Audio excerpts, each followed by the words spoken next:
Halo warga negara Indonesia sekalian, perkenalkan nama saya Nur. Saya sekarang seorang mahasiswa di jurusan Kewirausahaan, Fakultas Ekonomi dan Bisnis di Universitas Negeri Makassar. Saya berasal dari Kabupaten Luwu Timur, teman-teman, kabupaten paling ujung yang berada di ujung Sulawesi Selatan ini yang bertetangga langsung dengan Sulawesi Tenggara, teman-teman. Sekarang saya semester 5, teman-teman. Dan hampir semua mata kuliah saya itu online. Jadi saya mengisi kegiatan saya atau semester ini dengan beberapa mengikuti kompetisi lomba atau kegiatan-kegiatan kepenelitian lainnya yang baik menurut saya. Dan sangat berpengaruh ya. Ketika saya jurusan kewirausahaan dan mengikuti lomba bisnis pen, saya tidak perlu mempelajari lagi dari awal apa yang lomba yang saya ikuti karena saya sudah mendapatkannya di bangku kuliah. Ternyata itu enaknya ya ketika kita kuliah di jurusan ini. Tapi ternyata kuliah tidak semudah yang dipikirkan kemarin pada saat kita SMA atau SMK ya. Kita berpikir bahwa kuliah hanya datang dengan pakaian bebas ke kampus, gendong tote bag dan selama 3 sampai 4 tahun terus sarjana gitu. Ternyata tidak. Ternyata ada beberapa tools yang harus dilewati yang menurut saya agak susah ya. Dan susah untuk dilewati, teman-teman. Untuk kegiatan saya sehari-hari, mungkin saya lebih suka membaca, teman-teman. Saya ada beberapa buku yang saya baca. Ya, salah satu novel kesukaan saya atau Terelia ya. Saya punya beberapa buku di sana. Baik. Berbicara tentang manajemen risiko ya, atau analisis resiko ya, manajemen resiko, saya sedikit akan menceritakan pengalaman pribadi saya, teman-teman, tentang manajemen resiko saya ya. Kita mulai dari manajemen resiko keuangan gitu.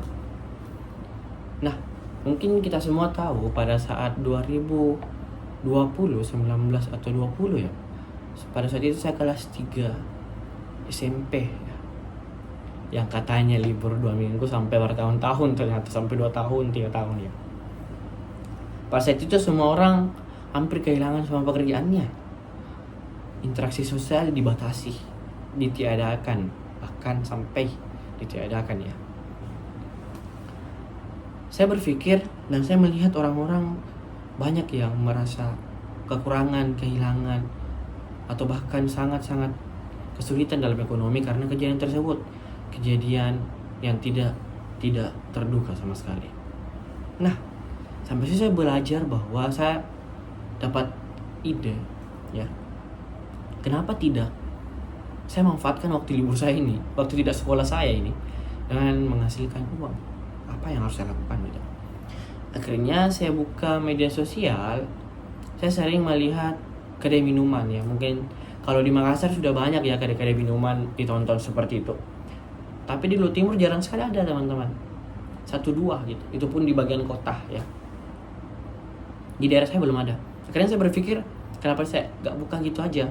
Akhirnya saya meminta izin sama orang tua saya, sama bapak saya. Ternyata tidak diizinkan, teman-teman.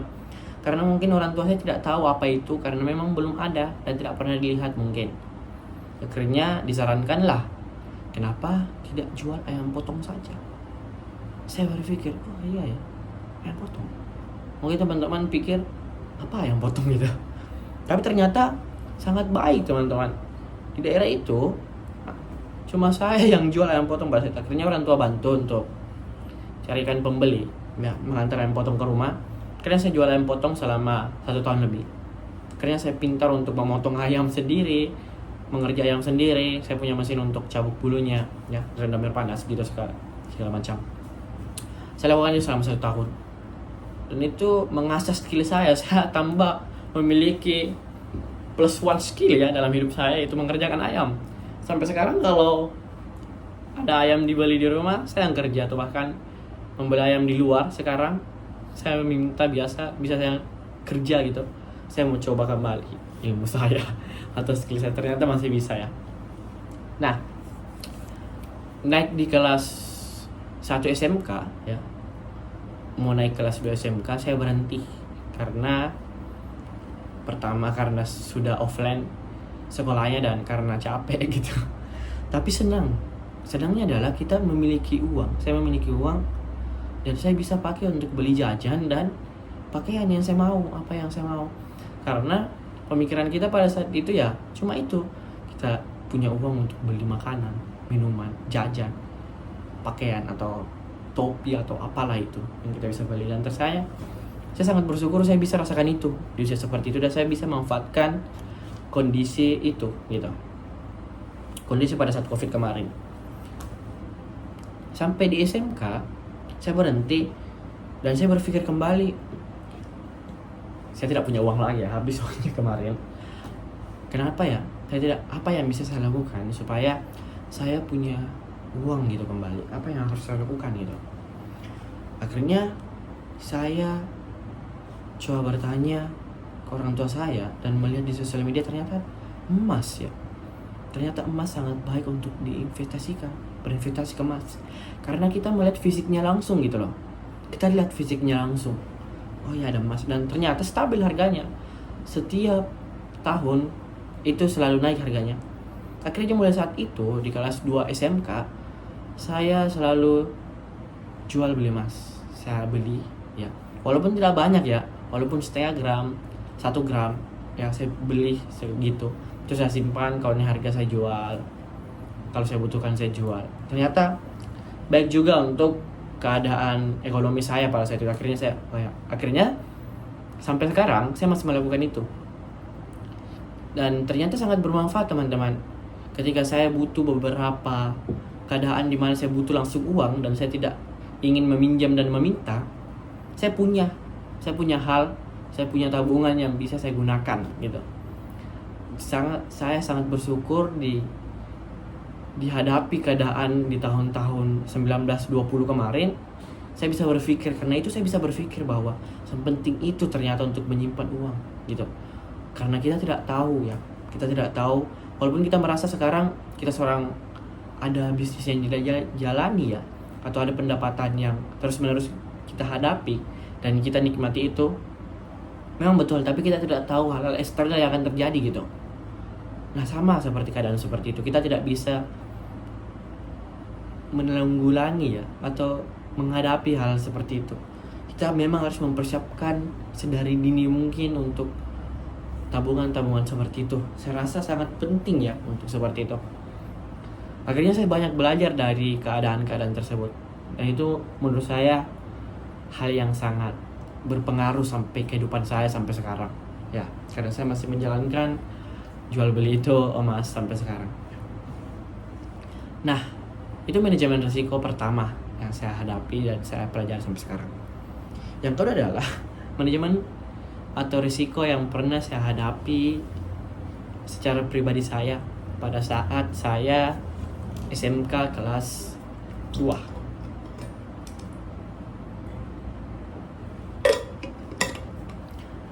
Pada saat saya kelas 2 SMK teman-teman, pada saat itu peralihan online ke offline. Tidak banyak yang dikenal di sekolah karena terlalu sering online. Akhirnya saya memberanikan diri untuk mendaftarkan sebagai ketua OSIS di sekolah saya. Entah apa tujuan saya kemarin. Saya ingin dilihat ada. Saya hanya ingin ada. Saya punya ambisi kemarin ya. Saya memiliki ambisi kemarin. Saya harus terlihat gitu. Saya punya ambisi kemarin. Pokoknya saya harus dinotis bahwa saya ini ada gitu. Saya Ilham Nur ada di lingkungan ini. Saya ada gitu. Akhirnya saya memberanikan mencalonkan, dan beberapa seleksi akhirnya alhamdulillah saya lolos teman-teman. Saya lolos, dan saya berpikir bahwa 1 tahun kepengurusan saya, 1 tahun masa proyek saya itu akan berjalan dengan mulus dan baik-baik saja. Itu pemikiran saya. Ternyata di luar dugaan ya, ternyata banyak hambatan, tapi perubahan ya, karena saya sadar bahwa salah satu hal yang tidak berubah dari manusia adalah perubahan itu sendiri. Akhirnya saya sadar, saya berubah. Akhirnya kejadian-kejadian itu yang tidak diinginkan terjadi teman-teman, sangat terjadi. Hal yang dirasakan berjalan mulus akhirnya tidak. Jalan 3 bulan ke perusahaan saya, tiba-tiba semua pengurus saya, senior-senior saya itu menjauhi saya. saya dicap sebagai pemimpin yang arogan, pemimpin yang sok tahu, pemimpin yang si paling, pemimpin yang tidak tahu apa-apa. Dan itu ternyata membuat saya down, teman-teman. Saya mulai menghadapinya, saya mulai merangkul kembali teman-teman saya, tapi ternyata tidak bisa. Akhirnya ternyata bukan hanya teman-teman saya dan senior saya, beberapa guru juga mengatakan hal yang sama gitu. Akhirnya saya down, teman-teman, saya down. Saya kalah, I am lost. Saya kalah dan saya tidak datang ke sekolah. Hampir 2 bulan saya tidak pernah datang dan tidak pernah menginjakkan kaki di sekolah saya. Tidak pernah menginjakkan kaki di sekolah saya. Saya tinggal di kos teman saya selama 1 bulan lebih, mau 2 bulan. Ya. Saya down, saya kalah sama keadaan itu. Bahkan teman yang saya anggap paling teman ya, sahabat saya, ternyata juga menjauhi saya. Saya bingung, saya harus apa? Saya kalah sama keadaan. Saya kalah sama emosi saya. Saya kalah dengan semuanya. Akhirnya saya tidak pernah datang sekolah. Banyak ini sebuah hal yang sedih yang saya ceritakan. Ini paling sedih yang pernah saya jalani selama hidup saya. Ini part yang paling sedih. Keadaan inilah. Tapi banyak pelajaran ya. Saya akan ceritakan lanjut. Sampai di beberapa hari, beberapa guru menelpon saya, pembina OSIS saya, dan beberapa guru lain, guru BK menelpon saya karena saya tidak pernah kelihatan di sekolah.